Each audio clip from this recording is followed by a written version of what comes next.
ഇപ്പോൾ നമ്മൾ കഴിഞ്ഞ 2-3 ദിവസങ്ങളായി ഏറ്റവും അധികം ചർച്ച ചെയ്യുന്ന വിഷയങ്ങളിൽ ഒന്ന് കൈക്കൂലി വാങ്ങി കുടുങ്ങി നിൽക്കുന്ന ഇ ആണ്. ആ കേസിൽ വിജിലൻസ് അന്വേഷണം ഊർജിതമായി മുന്നോട്ട് പോകുന്നു എന്നതാണ് ഏറ്റവും പ്രധാനപ്പെട്ട കാര്യം. ഇതിൻ്റെ ഒരു പ്രധാനപ്പെട്ട വിഷയം ഇപ്പോൾ വിജിലൻസ് കണ്ടെത്തിയിരിക്കുന്നത് ഈ പണം, കൈക്കൂലിയായി വാങ്ങുന്ന പണം ഹവാലയായി കടത്തിയിരുന്നു എന്ന നിഗമനത്തിലേക്ക് വിജിലൻസ് എത്തുകയാണ്. ഇപ്പോൾ അറസ്റ്റിലായ ഈ പ്രതികളെ ഒരുമിച്ചിരുത്തി ചോദ്യം ചെയ്യുന്നു. അവരുടെ ഫോണടക്കം ശാസ്ത്രീയ പരിശോധനയ്ക്ക് വിധേയരാക്കാൻ പോകുന്നു എന്നതാണ് ഇപ്പോൾ നമ്മുടെ മുൻപിലുള്ള ഏറ്റവും പ്രധാനപ്പെട്ട കാര്യം. മറുഭാഗത്ത് ഉയർന്ന ഉദ്യോഗസ്ഥർക്കെതിരെ അടക്കം ആരോപണങ്ങളും തെളിവുകളും എത്തി നിൽക്കുമ്പോൾ മുഖം നഷ്ടപ്പെട്ടു നിൽക്കുന്ന ഇ എന്ന കേന്ദ്ര അന്വേഷണ ഏജൻസിയെയും നമുക്ക് കാണാൻ കഴിയുന്നു. കൊച്ചിയിൽ നിന്ന് അർച്ചന കൂടി നമ്മളോടൊപ്പം ചേരുകയാണ് ഈ വാർത്തയുടെ വിവരങ്ങളുമായി. അർച്ചന, ഗുഡ് മോർണിംഗ്. കൈക്കൂലി കേസിൽ നാണം കെട്ടു നിൽക്കുന്ന എൻഫോഴ്സ്മെന്റ് ഡയറക്ടറേറ്റിനെയാണ് നമുക്ക് കാണാൻ കഴിയുന്നത്. ഈ കേസിൽ അന്വേഷണം മുന്നോട്ട് പോകുമ്പോൾ വിജിലൻസിന്റെ മുൻപിലേക്ക് വന്നിരിക്കുന്ന നിഗമനങ്ങൾ എന്തൊക്കെയാണ്? അവരുടെ അന്വേഷണം ഇപ്പോൾ ഏത് തരത്തിലാണ് പോകുന്നത്?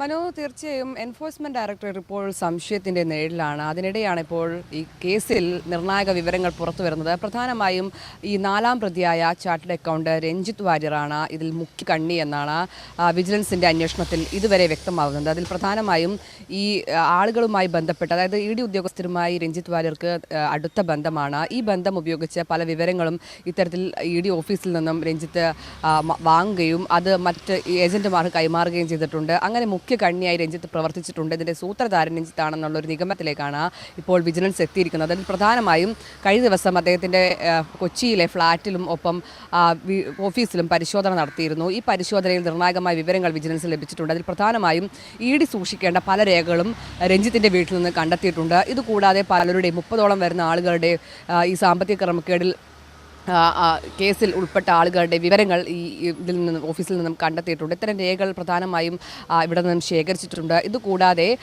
ഇയാളുടെ മൊബൈൽ ഫോൺ അടക്കം ഫോറൻസിക് പരിശോധനയ്ക്ക് അയക്കാൻ ഒരുങ്ങുകയാണ് അന്വേഷണ സംഘം. ഇതിൽ നിന്നും കൂടുതൽ വിവരങ്ങൾ ഇതുമായി ബന്ധപ്പെട്ട് പുറത്തു വരും. നിലവിൽ ഇത് രഞ്ജിത്ത് വാര്യറാണ് ഇതിൻ്റെ മുഖ്യ സൂത്രധാരൻ എന്നൊരു നിഗമനത്തിലേക്ക് വിജിലൻസ് എത്തി എന്നതാണ് ഈ ഘട്ടത്തിൽ പറയാനുള്ളത്.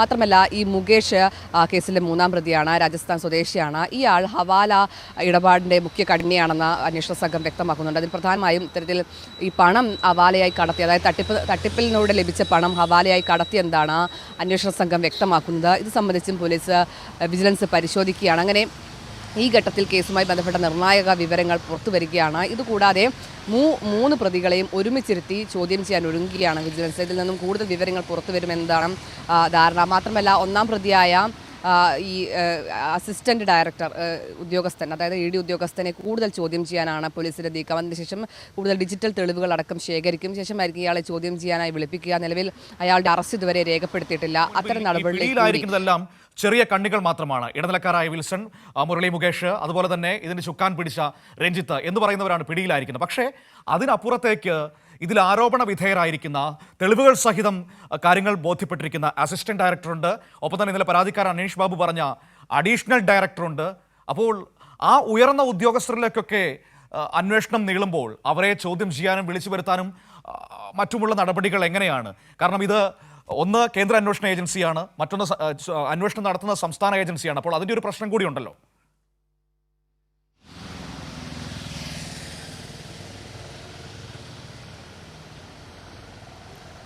മനു, തീർച്ചയായും വമ്പൻ സ്രാവുകൾ ഇതിന് പിന്നിലുണ്ട് എന്ന് ഇതുവരെയുള്ള അന്വേഷണത്തിൽ വിജിലൻസിന് വ്യക്തമായിട്ടുണ്ട്. അതിൽ കൂടുതൽ തെളിവുകൾ കൂടി അന്വേഷണ സംഘത്തിന് ആവശ്യമാണ്.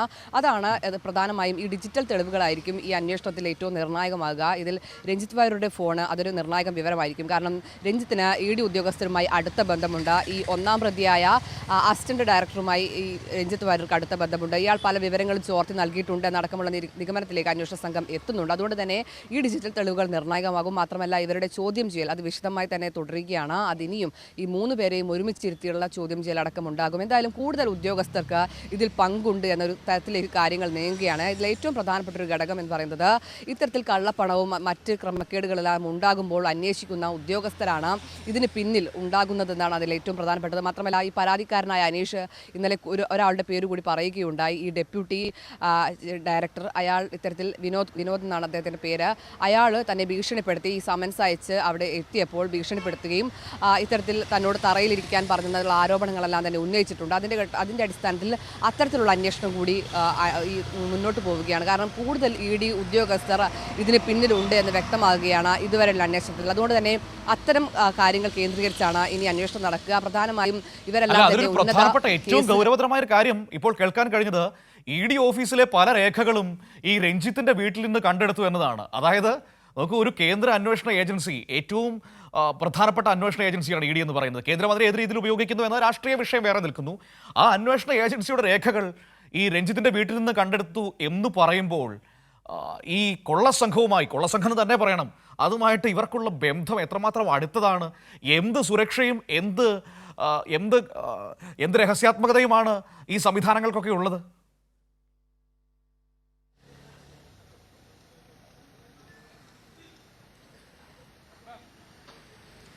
തീർച്ചയായും മനു, ഈ ED ഉദ്യോഗസ്ഥരെല്ലാം ഈ രഞ്ജിത്തിന് അടുത്ത ബന്ധമാണ്. ഇവർ തന്നെയാണ് ഇത്തരത്തിൽ വിവരങ്ങൾ ചോർത്തി നൽകിയതെന്നാണ് മനസ്സിലാക്കുന്നത്. കാരണം അത്തരത്തിലുള്ള വിവരങ്ങളാണ് രഞ്ജിത്തിൻ്റെ ഓഫീസിൽ നിന്ന് ലഭിച്ചതെന്നതാണ് ഏറ്റവും പ്രധാനപ്പെട്ടത്. നിർണായകമായ പല രേഖകളും രഞ്ജിത്തിൻ്റെ ഓഫീസിൽ നിന്ന് കിട്ടിയിട്ടുണ്ട്.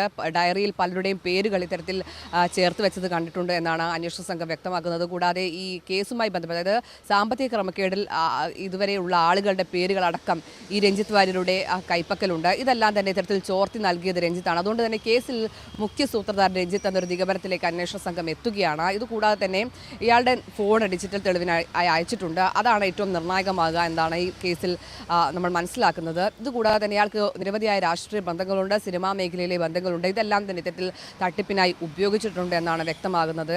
എന്തായാലും കൊച്ചിയിൽ ഒരു ഇത്തരത്തിൽ രാഷ്ട്രീയക്കാർക്കിടയിൽ തന്നെ സജീവമായി നിൽക്കുന്ന ഒരാൾ കൂടിയാണ്. അതുകൊണ്ട് തന്നെ ആ രീതിയിലേക്ക് ഒരു അന്വേഷണം പോകുക കൂടി ചെയ്യുന്നുണ്ട് ഈ ഘട്ടത്തിൽ. എന്തായാലും കൂടുതൽ ED ഉദ്യോഗസ്ഥരാണ് ഇതിൽ കുടുക്കിലാകുന്നത്.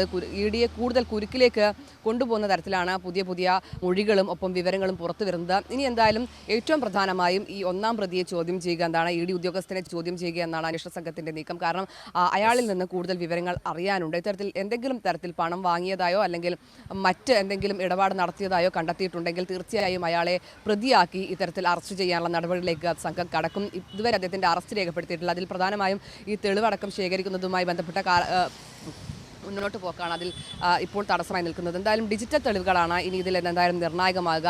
ആരിൽ നിന്നൊക്കെയാണ് ഇത്തരത്തിൽ പണം വാങ്ങിയത്, ഏതൊക്കെ കേസുകളുമായി ബന്ധപ്പെട്ടിട്ടുണ്ട് എന്നടക്കമുള്ള കാര്യങ്ങൾ എന്തായാലും ഇതുമായി ബന്ധപ്പെട്ട് പരിശോധിക്കും. ഇത് കൂടാതെ അർച്ചന പറഞ്ഞത് ഏറ്റവും പ്രധാനപ്പെട്ട കാര്യമാണ്.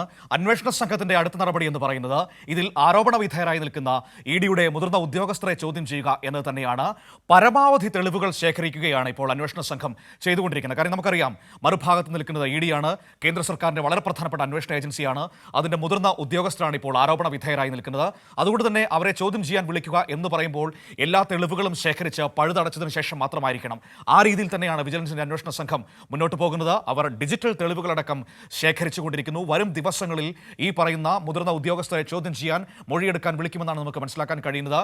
അതിനുശേഷം കൃത്യമായ മറുപടികൾ കിട്ടിയില്ലെങ്കിൽ അവരെ പ്രതി ചേർക്കുന്ന നടപടികളിലേക്ക് വിജിലൻസ് പോവുകയും ചെയ്യും. ഏതായാലും ഒരുപക്ഷെ രാജ്യത്ത് ആദ്യമായിട്ടായിരിക്കാം ഇതുപോലൊരു കെണിയിലേക്ക് ED എന്ന് പറയുന്ന എൻഫോഴ്സ്മെന്റ് ഡയറക്ടറേറ്റിന്റെ ഉദ്യോഗസ്ഥർ പോയി വീഴുന്നത്. നമുക്കറിയാം, പ്രതിപക്ഷ സർക്കാരുകളെ വേട്ടയാടാൻ കേന്ദ്ര സർക്കാർ ഏറ്റവും അധികം ഉപയോഗിക്കുന്ന ഏജൻസിയാണ് ED എന്ന് പറയുന്നത്. അവരാണിപ്പോൾ ഈ കുടുക്കിൽ പോയി വീണ് കിടക്കുന്നത്. ഇവിടെ നമ്മുടെ സുഹൃത്തുക്കൾ എഴുതുന്നു, ദിലീപ് ശ്രീധർ എഴുതുന്നുണ്ട്, ED പിണറായി സർക്കാരിനെ കൊടുക്കാൻ നോക്കി, ആ ED ആണ് ഇപ്പോൾ അഴിമതി കേസിൽ കുടുങ്ങി നാണം കെട്ടു നിൽക്കുന്നത് എന്ന് എഴുതുന്നുണ്ട്. ഒപ്പം തന്നെ കടുവയെ കിടുവ കിടിച്ചു എന്ന് പറയുന്നത് പോലെയായി എന്ന് ജലീൽ പറയുന്ന ഒരു കാര്യം കൂടിയുണ്ട്. EDയെ കേരള പോലീസ് പൊക്കിയിരിക്കുന്നു എന്ന് ആര്യ എഴുതുന്ന ഒരു വിഷയം. EDയെ നിലയ്ക്ക് നിർത്താൻ മലയാളികൾ ഒറ്റക്കെട്ടായി പ്രയത്നിക്കേണ്ടി വരുമെന്ന് മുസ്തഫ പറയുന്ന ഒരു കാര്യം. കേരള പോലീസ് വേറെ ലെവലാണ് എന്ന് പറയുന്നു ഗോപിനാഥൻ. അപ്പോൾ അങ്ങനെ ഒരുപാട് അഭിപ്രായങ്ങൾ എഴുതുന്ന ഒരു കാര്യം കൂടിയുണ്ട്. ഇതിനിടയിൽ നമ്മൾ വളരെ ശ്രദ്ധിക്കേണ്ട ഒരു കാര്യം കൂടിയുണ്ട്. ഇന്നലെ പ്രതിപക്ഷ നേതാവ് പറഞ്ഞ അഭിപ്രായം, എനിക്ക് തോന്നുന്നു ഇതാദ്യമായിട്ട് പ്രതിപക്ഷ നേതാവ് പറയുകയാണ് ED അഴിമതിയുടെ ഒരു ഡിപ്പാർട്ട്മെന്റായി മാറിയിരിക്കുന്നുവെന്ന്. നിങ്ങളൊന്ന് ഓർത്ത് നോക്കിയാൽ മതി. കുറച്ച് ദിവസങ്ങൾക്ക് മുൻപ് വരെ പ്രതിപക്ഷ നേതാവിന് വിശുദ്ധ പശുവായിരുന്നു കേരളത്തിലേക്ക് എത്തുന്ന എൻഫോഴ്സ്മെന്റ് ഡയറക്ടറേറ്റ് ഉദ്യോഗസ്ഥർ. ഇവിടുത്തെ മാധ്യമങ്ങളുടെ ഏറ്റവും പ്രധാനപ്പെട്ട വാർത്താ സോഴ്സുകൾ കൂടിയായിരുന്നു ഇ ഡി എന്ന് പറയുന്നത്. നിങ്ങൾക്കറിയാമല്ലോ, കുരുക്കുമുറുക്കിയ എത്രയോ വാർത്തകൾ. നോക്കൂ, ആ കുരുക്കുമുറുക്കാൻ ഇങ്ങനെ ഹിന്റുകൾ നൽകിക്കൊണ്ടിരുന്നവരൊക്കെ ഈ അഴിമതി വീരന്മാരായിരുന്നു എന്നാണ് ഇപ്പോൾ നമ്മുടെ മുൻപിലേക്ക് എത്തുന്ന ഏറ്റവും പ്രധാനപ്പെട്ട വാർത്ത. ഏതായാലും കേരളത്തിൻ്റെ വിജിലൻസിൻ്റെ ആ മികവിന് കൊടുക്കണം നമ്മളൊരു വലിയ സല്യൂട്ട്. ഇ ഡിയെ ഇത്രയും നാളും പുകഴ്ത്തി പറഞ്ഞിരുന്ന പ്രതിപക്ഷ നേതാവിനെ പോലും ഇന്ന് മാറ്റി പറയേണ്ടി വന്നുവെങ്കിൽ അത് ചെറിയ ചലനമല്ല എന്ന് കൂടി നമ്മൾ പറഞ്ഞു വെക്കേണ്ടി വരും.